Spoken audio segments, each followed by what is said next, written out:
नमस्कार। नक्षत्र तक में आपका स्वागत है। मैं आपका ज्योतिष मित्र आदित्य द्विवेदी। जन्म कुंडली से संबंधित परामर्श के लिए, कुंडली मिलान के लिए, किसी भी प्रकार के मुहूर्त आदि की जानकारी के लिए या जीवन में चल रही समस्याओं के समाधान के लिए, खराब ग्रह दशाओं के उपाय के लिए, रत्न और रुद्राक्ष आदि की जानकारी के लिए आप हमसे संपर्क कर सकते हैं।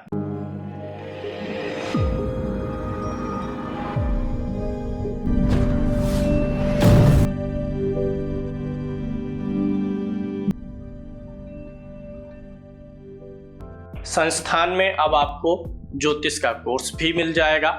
इसके लिए आप हमारा ऐप नक्षत्र तक गूगल प्ले स्टोर से डाउनलोड कर लीजिए। इस कोर्स में आप ज्योतिष के ए से शुरू करके जेड तक जा सकते हैं, यानी बेसिक से एडवांस तक के सारे आपको लेसन स्टेप बाय स्टेप मिलते हैं, जो कि एक क्रमबद्ध तरीके से होते हैं, जहां ज्योतिष के पीडीएफ नोट्स भी आपको मिलते हैं और लाइव क्लासेस की रिकॉर्डिंग भी मिलती है। डाउट्स वगैरह के लिए भी वीडियोस आपको मिलते हैं। जूम क्लास से लाइव जोड़ करके मैं आप लोगों के शंकाओं का समाधान भी करता हूं। जन्म तिथि है 10 मई 1991, सुबह 4:50 अहमदाबाद का इनका जन्म है।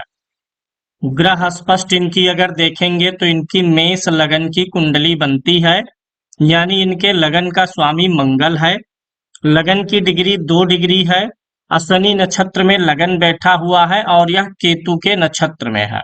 लगन में केतु का नक्षत्र होने से व्यक्ति जीवन में कई स्थानों पर जाता है, यानी स्थान परिवर्तन होता रहता है, चाहे वह नौकरी को लेकर के हो, चाहे रेसिडेंस को लेकर के हो। सूर्य इनका मेष राशि में है, यानी लगन में ही बैठा है, उच्च राशि में है। सूर्य उच्च का हो तो व्यक्ति को उच्च कोटि का मान सम्मान, पद और प्रतिष्ठा मिलती है। सूर्य 25 डिग्री का है, भरणी नक्षत्र में है, जो कि शुक्र का नक्षत्र है। तो जब सूर्य शुक्र के नक्षत्र में होगा तो भोग विलास भी व्यक्ति को मिलता है। चंद्रमा कुंभ राशि में है, यानी इनकी अभी 7.5 चल रही है। शनि की 29 डिग्री का है। पूर्वा भाद्रपद नक्षत्र है, जो कि गुरु का नक्षत्र है। चंद्रमा गुरु के नक्षत्र में अच्छा प्रभाव बनाएगा। मंगल मिथुन राशि में है, 26 अंश का है। पुनर्वसु नक्षत्र में है, गुरु के नक्षत्र में है, यानी चंद्रमा और मंगल दोनों अच्छे ग्रह गुरु के नक्षत्र में है, फल अच्छा देंगे। बुध इनका नीच राशि में है, मीन राशि में है, 29 डिग्री का है। रेवती नक्षत्र में है, जो कि बुध का अपना स्वयं का नक्षत्र है। नक्षत्र बुध का अच्छा है। गुरु इस कुंडली में उच्च का है, 12 डिग्री का है। पुष्य नक्षत्र में है, जो कि शनि का नक्षत्र है, यानी शनि इस कुंडली का एक अच्छा ग्रह है। उसके नक्षत्र में भाग्येश गुरु बैठा हुआ है। शुक्र मिथुन राशि में है, मित्र के घर में है, 7 अंश का है। आर्द्रा नक्षत्र है, राहु के नक्षत्र में अच्छा फल देगा। शनि स्वाग्रही है, मकर राशि में है, 13 डिग्री का है और यह बैठा हुआ है श्रवण नक्षत्र, यानी कि चंद्रमा के नक्षत्र में अच्छा है। वहीं राहु धनु राशि में है, केतु मिथुन राशि में है। उत्तराषाढ़ा नक्षत्र, पूर्व पुनर्वसु नक्षत्र सूर्य और गुरु के नक्षत्र में क्रमशः है। इन स्थितियों का आकलन अभी हम लग्न कुंडली से कर लेते हैं, क्योंकि ये सारे रिजल्ट हमें लग्न कुंडली पर ही मिलने हैं। सम्मुख लग्न कुंडली है। यहाँ पर देखिए, लगन में ही सूर्य उच्च का होकर के बैठा हुआ है। लगन में उच्च का ग्रह, वो भी सूर्य, जो कि पंचम भाव यानी त्रिकोण भाव का स्वामी होकर के बैठा है। सूर्य लगन का कारक भी होता है। ऐसे सूर्य वाला व्यक्ति अच्छी आत्मा का होता है, यानी ऐसे व्यक्ति की आत्मा निर्मल होती है, पवित्र आत्मा होती है, व्यक्ति नेक दिल इंसान होता है। यहाँ का स्वामी जो है लगन का, वो मंगल बैठा हुआ है, तीसरे भाव में बैठा हुआ है। अब थोड़ा ध्यान दीजिएगा, ये मंगल जो है लग्नेश है। लग्नेश किसके साथ बैठा है? धन भाव का स्वामी शुक्र, और यहाँ एक केंद्र का स्वामी भी है शुक्र। तो शुक्र मंगल के साथ युति करके यहाँ पे धन योग बनाता है, बहुत अच्छा धन योग बनाता है। तो यहाँ पे धन योग काफी अच्छा बना हुआ है। मंगल शुक्र मिल करके द्वितीय भाव से मंगल की युति शुक्र करेगा धन योग, और जब सप्तमेश के रूप में देखेंगे तो राजयोग। धन योग और राजयोग दोनों यहाँ पर साथ ही साथ बना हुआ है।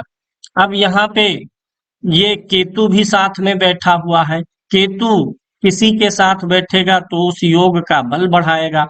चूंकि ये योग अच्छा है तो केतु अच्छे का ही प्रभाव यहाँ पर बढ़ा रहा है। बुरा योग होता तो केतु बुरे का प्रभाव बढ़ा देता, केतु भी यहाँ पे ठीक ठाक है। बृहस्पति चतुर्थ भाव में चर राशि में बैठा हुआ है। चतुर्थ भाव में चर राशि का ग्रह हो तो दूर की यात्राएं हो सकती हैं। तो बृहस्पति यहाँ पर चर राशि में है और यहाँ का स्वामी चंद्रमा लाभ भाव में है। भूमि भवन वाहन भोग ऐश्वर्य से संबंधित जो भी इच्छाएं मनोकामनाएं होंगी चंद्रमा उसको पूरा करा देगा। गुरु यहाँ केंद्र में बैठ करके आयु और स्वास्थ्य की वृद्धि करेगा, क्योंकि गुरु की 5वीं दृष्टि अष्टम भाव पर आयु स्वास्थ्य पे रहेगी। 10वीं भाव पर गुरु की नीच राशि पे दृष्टि रहेगी। कामकाज अच्छा होने के बावजूद, क्योंकि धन योग राजयोग ये बृहस्पति भी राजयोग बना रहा है, हंस नामक राजयोग बना रहा है और ये शनि सस बना रहा है, तो राजयोग है काफी अच्छा रहेगा। बृहस्पति की नीच की दृष्टि के कारण दशम पे इसका जो असर रहेगा वह थोड़ी सी असंतुष्टि बना के रखेगा कैरियर को लेकर के। यहाँ पे नवम भाव में राहु बैठा हुआ है। नवम भाव में राहु धर्म कर्म और पूजा पाठ के प्रति कम ही समय दे पाता है, कम जो है इनको मौका मिल पाएगा, क्योंकि धनु राशि में है, बृहस्पति की राशि में है।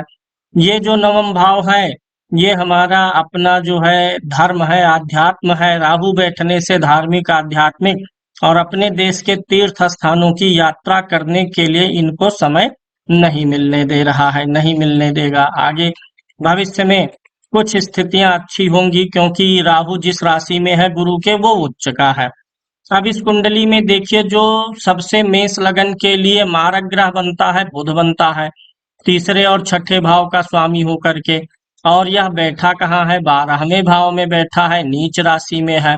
तो जो सबसे खराब ग्रह था वह इनका जो है स्वयं 12वें भाव में जा करके वापस से फिर से ये दोनों भाव स्ट्रगल पैदा करते हैं। इन भावों का स्वामी अगर कमजोर रहेगा तो यह हमारे जीवन में एक प्लस पॉइंट ही जोड़ता है। अब अगर इस कुंडली में आप देखेंगे तो बुध और गुरु का प्रभाव सबसे अधिक है। बुध और गुरु का प्रभाव सबसे अधिक कैसे है, क्योंकि बुध की राशि में यहाँ 3 ग्रह बैठे हैं और गुरु की राशि में बुध बैठा है और गुरु की दृष्टि भी 10वें भाव पर है। तो बुध और गुरु से संबंधित क्षेत्र में इनको सफलता मिल जाएगी। नवमांश कुंडली में भी देखेंगे तो बुध की राशि में 3 ग्रह हैं और गुरु की राशि में 3 ग्रह हैं, यहाँ 2 ग्रह, यहाँ 1 ग्रह। तो इस प्रकार से इनका गुरु और बृहस्पति का मिला जुला करके क्षेत्र बनेगा। बृहस्पति फाइनेंस है और बुध अकाउंटिंग है, तो इन क्षेत्र में ये काम भी कर रहे हैं। बुध इनका वर्गोत्तम भी हो गया है, लग्न कुंडली में मीन राशि में है और नवमांश में भी मीन राशि में है।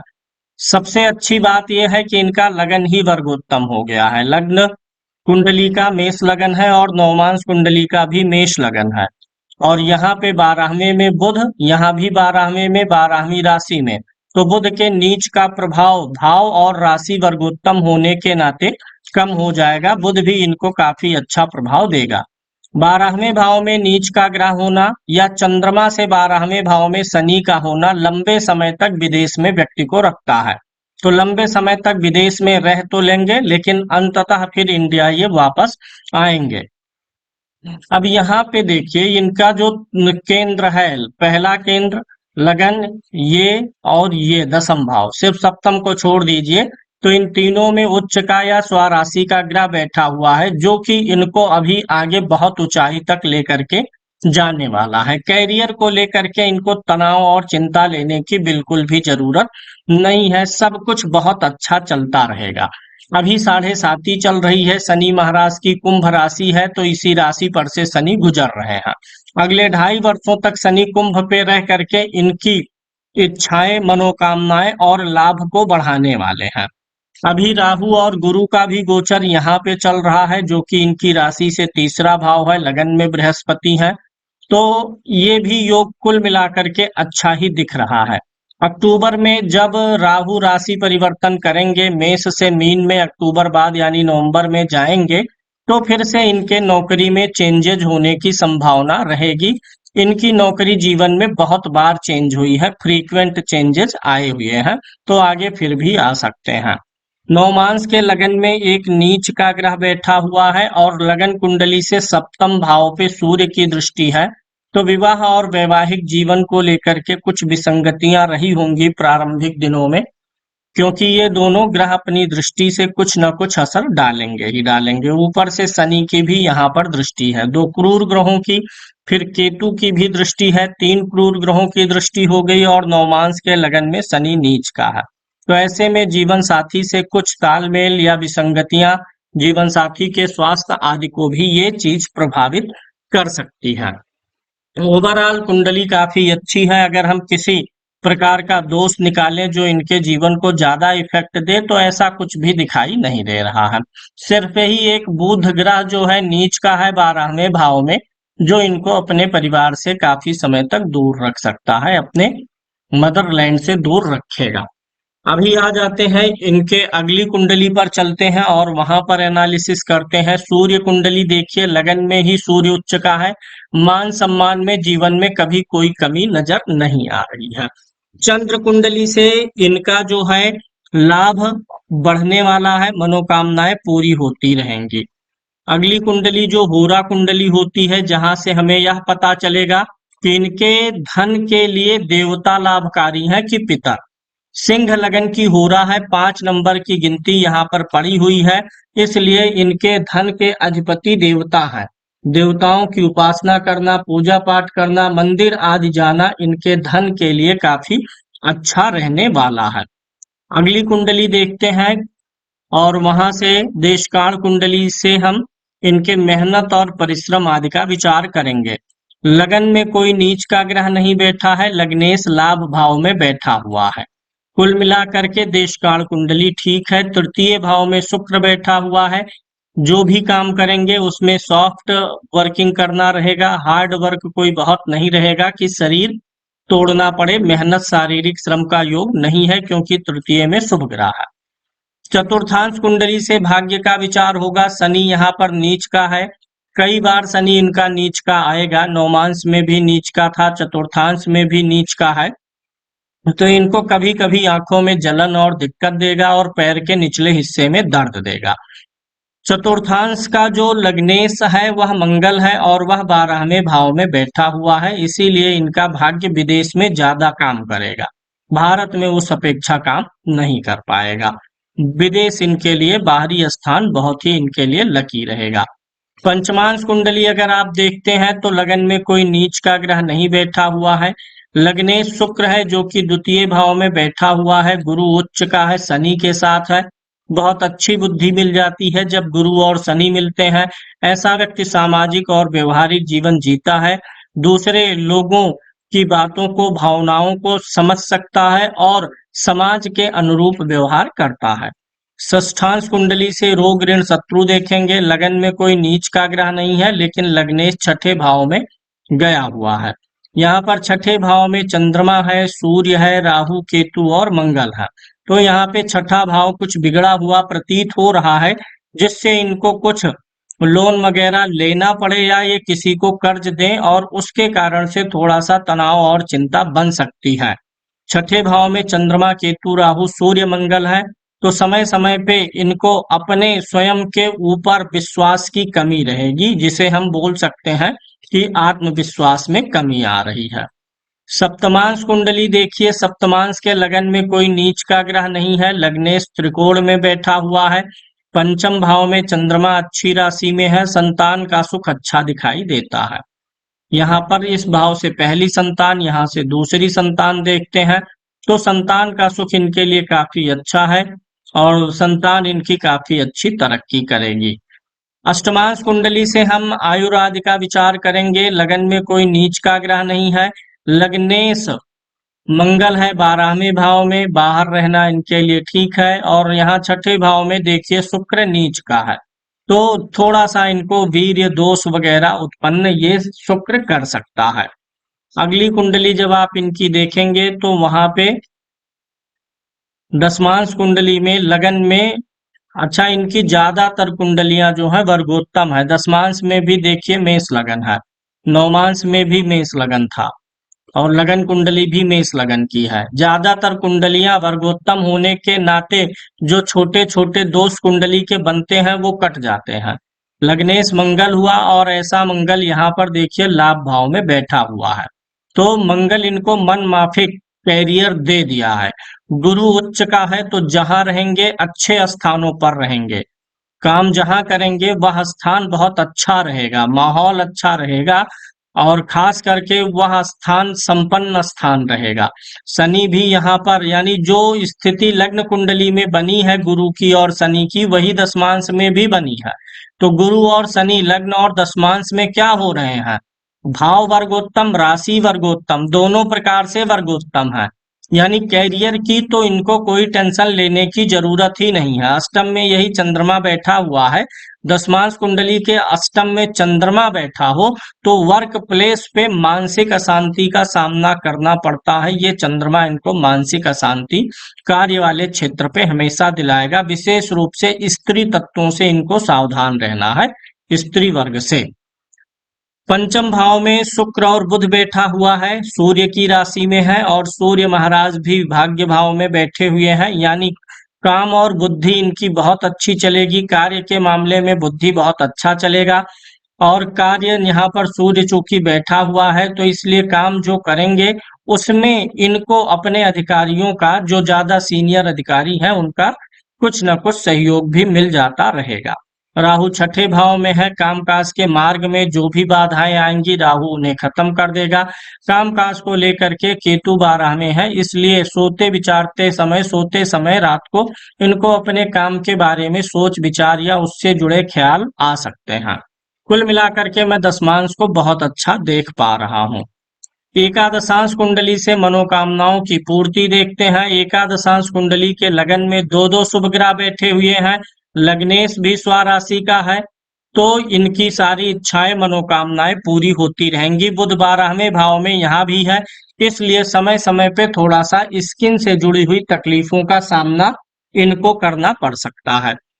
द्वादशांश कुंडली से पिता आदि के सुख का विचार होगा। लगन अच्छा है, लगन में ही लगन का स्वामी बैठा है, सूर्य भी अच्छा है, चंद्रमा भी अच्छा है, माता पिता और फैमिली से सुख अच्छा दिखाई देता है। षोडशांश कुंडली से वाहन के सुख का विचार होता है। लगन में सूर्य महाराज बैठे हुए हैं, शुक्र की राशि में है, लग्नेश शुक्र जो है उच्च का होकर के लाभ भाव में बैठा हुआ है और यहाँ चतुर्थ भाव पे 3 क्रूर ग्रहों की दृष्टि है। वाहन होते हुए भी वाहन का एंजॉयमेंट इनका परिवार, इनका समाज उठा सकता है, उतना इनको नहीं मिल सकता है। वाहन का सुख रहेगा लेकिन निजी वाहन का ज्यादातर लाभ परिवार या अन्य लोगों को मिले। विषांश कुंडली से आध्यात्मिक उन्नति देखेंगे। लगन में कोई नीच का ग्रह नहीं है, लग्नेश अष्टम में गया हुआ है। नवम भाव में मंगल उच्च का है, आध्यात्मिक और धार्मिक रहेंगे, लेकिन लग्नेश के अष्टम में जाने के कारण वही दिखता है कि समयाभाव जीवन में रहेगा। अगली कुंडली पर इनके चलते हैं और यहाँ से हम आपको सर्वाष्टक वर्ग समझा देते हैं। यहाँ पर शनि को मेष राशि में, शनि इधर है, इधर ग्रह लिखे हैं, इधर राशियां। जिस राशि में ग्रह को 0 से 3 पॉइंट मिले होते हैं, जब ग्रह उस राशि पर गोचर करता है तो उस ग्रह का गोचर हमें शुभ फल नहीं दे पाता है। जहां 4 पॉइंट मिले होते हैं उस राशि पर ग्रह का गोचर एवरेज फल देता है। जहां 5, 6, 7 और 8 पॉइंट मिले होते हैं उस राशि पर ग्रह का गोचर हमें अच्छा फल देता है। यानी जब भी शनि मेष राशि पर गोचर करेगा इनको अच्छा देगा, वृषभ पे अच्छा देगा, मिथुन और कर्क पे अच्छा नहीं देगा, सिंह पे बुरा देगा, कन्या राशि पर शनि का गोचर इनको ज्यादा बुरा देगा। तो इस प्रकार से यहाँ टैली कर सकते हैं। वृश्चिक राशि पर जब जब शनि जाएगा तो इनको अच्छा फल देगा। इसी प्रकार से गुरु मेष राशि पे अच्छा देगा, वृषभ पे एवरेज देगा, मिथुन पे अच्छा, कर्क पे अच्छा, सिंह पे एवरेज, कन्या पे खराब देगा, तुला पे अच्छा देगा, वृश्चिक पे भी थोड़ा खराब देगा, धनु पे बहुत अच्छा फल देगा, मकर पे देगा, कुंभ पे एवरेज और मीन राशि पे गुरु का गोचर इनको अच्छा फल देगा। वर्तमान में गुरु मेष राशि पे चल रहा और 6 पॉइंट मिले हैं। तो इस प्रकार से सभी ग्रहों का गोचर ये आंक सकते हैं। जैसे यहाँ पे देखिए सिर्फ 1 पॉइंट मिला है, किस राशि में मिला है, तुला राशि में मिला है। तुला राशि में किस ग्रह को, मंगल को 1 पॉइंट मिला है। जब जब मंगल तुला राशि में जाएगा 45 दिनों के लिए, उन 45 दिनों में इनको थोड़ा सा शरीर में दर्द पीड़ा और थोड़ी सी तनाव टेंशन, मतलब इस राशि पर गुरु जब मंगल जाएगा तब तक तकलीफ देता रहेगा। इसी प्रकार से सभी ग्रहों के लिए देखा जा सकता है। जैसे यहाँ देखिए सबसे ज्यादा साथ है, कुंभ राशि में है, किस ग्रह को है? बुध को। यानी बुध जब कुंभ राशि में जाएगा तब इनको बहुत अच्छा फल देगा। चंद्रमा के गोचर के अनुसार इनके दिन की बात करें तो जब चंद्रमा 2.25 दिन के लिए तुला राशि में रहेगा वह दिन इनके लिए सर्वोत्तम रहेगा। चंद्रमा जब कुंभ पे रहेगा तो वह दिन इनको सर्वोत्तम रहेगा। शेष जहां 4 मिले हैं वह दिन एवरेज रहेगा, अन्य पे खराब रहता है। तो ये अष्टक वर्ग की कुछ रूपरेखा रही। इस कुंडली में लगन में देखिए जहां सूर्य उच्च का बैठा है वहां सर्वाष्टक में 35 पॉइंट है। एवरेज पॉइंट जो होता है ये 28 होता है। तो यहाँ पे काफी अच्छे पॉइंट्स लगन में बने हुए हैं। आयु स्वास्थ्य अच्छा करेगा, सूर्य का बल बढ़ाएगा, मान सम्मान देगा। धन भाव में 29 पॉइंट्स हैं, एवरेज से 1 पॉइंट अधिक है, तो थोड़ा एवरेज से अधिक धन का सुख रहेगा।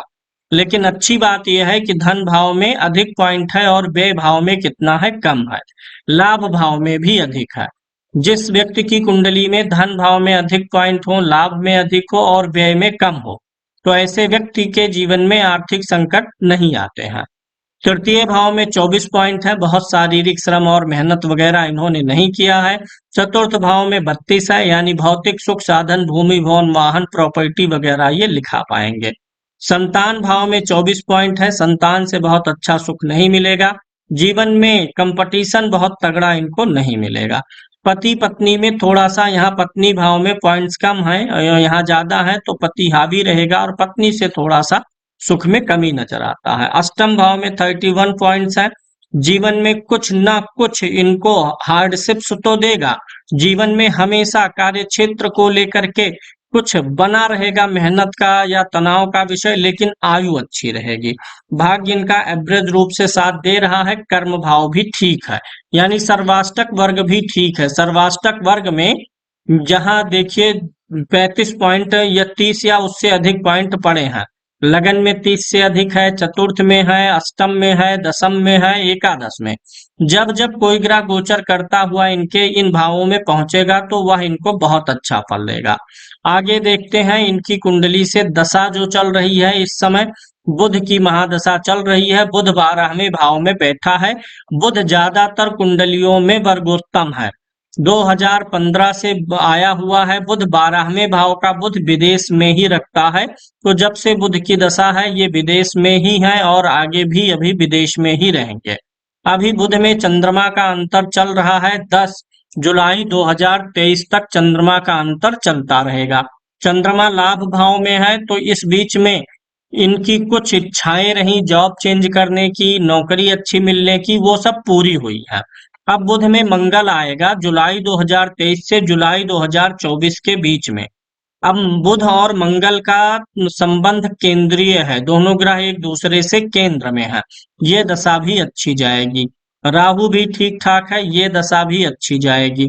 गुरु और बुध का संबंध नवम पंचम का है और गुरु जो है बुध को देख भी रहा है, ये दशा बहुत अच्छी जाएगी। 27 से 29 के बीच में भाग्य इनका चरम पे रहेगा और कुछ इनके कैरियर में थोड़ी बहुत दिक्कत रहने के बावजूद भी भौतिक उन्नति बहुत अधिक रहेगी। शनि की भी दशा अच्छी जाएगी क्योंकि शनि बुध से 11वें भाव में बैठा हुआ, यानी कुल मिलाकर के दशाएं ठीक ठाक दिखाई दे रही हैं। अभी 2032 तक हो सकता है इनको बाहर ही रहना पड़े। 32 के बाद इनके स्थान परिवर्तन का योग बन सकता है और ये भारत में अपना कोई काम या नौकरी स्टार्ट कर सकते हैं। अब इनके वापस लग्न कुंडली पे चलते हैं और इनको कौन सा उपाय करना चाहिए, क्या पहनना चाहिए, ये सब देख लेते हैं और इनको स्टोन वगैरह भी रिकमेंड कर देते हैं, रुद्राक्ष भी इनको बताया जा सकता है। तो आ जाते हैं इनकी लग्न कुंडली पे। लगन में देखिए बुध छठे भाव का स्वामी होके 12वें में गया हुआ है, तो यहाँ पे विपरीत राजयोग बुध के द्वारा बन रहा। उससे भी बड़ी बात यह है कि बुध बार बार वर्गोत्तम हुआ है कई सारी कुंडलियों में, तो बुध इनको अच्छा प्रभाव देगा। हालांकि बुध जो है स्किन का कारक है, तो वहां से थोड़ा सा दिक्कत ममेरे और मौसेरे भाइयों से बहनों से भी थोड़ा बहुत, अगर ज्यादा उनसे संपर्क रखेंगे तो दिक्कत आएगी। जॉब आगे भी बहुत चेंज होते रहेंगे, जीवन में ऊंचाई है, तनाव और टेंशन लेने की कोई बहुत विशेष बात दिखाई नहीं पड़ती है। मंगल इनकी कुंडली में अष्टमेश भी है, लग्नेश भी है, मंगल ठीक है, शुक्र के साथ है, मंगल का स्टोन पहनने की जरूरत नहीं है। गुरु का अगर पुखराज पहनेंगे तो गुरु की यहाँ पर जो नीच वाली दृष्टि है कार्य क्षेत्र में विसंगतियां बढ़ा देगा, ना ही पहने तो ही ठीक है। सूर्य भी लगन में बैठा है, उच्च का है, तो सूर्य को भी और अधिक बल देने की जरूरत नहीं है। हालांकि मूगा, पुखराज, मोती और माणिक्य पहनते हैं तो इनके लिए ठीक रहेगा, लेकिन आवश्यकता नहीं है। सिर्फ चंद्रमा के लिए मोती पहन लीजिए ताकि मानसिक शांति बढ़े। चंद्रमा 29 डिग्री का है, चतुर्थ भाव का स्वामी है, लगन का मित्र भी है। सिर्फ मोती 10 से 12 कैरेट का पहन लीजिए, कोई आवश्यकता अन्य प्रकार की नहीं दिखाई देती है, सब कुछ ठीक है। बुध जो नीच राशि में है, इसका जो थोड़ा बहुत असर है, इसे दूर करने के लिए आप बुध का मंत्र जाप करवा सकते हैं। ओवरऑल आपका भविष्य काफी अच्छा है, आगे अभी समय आपका अच्छा चलता रहेगा, ऐसी उम्मीद दिखाई पड़ती है।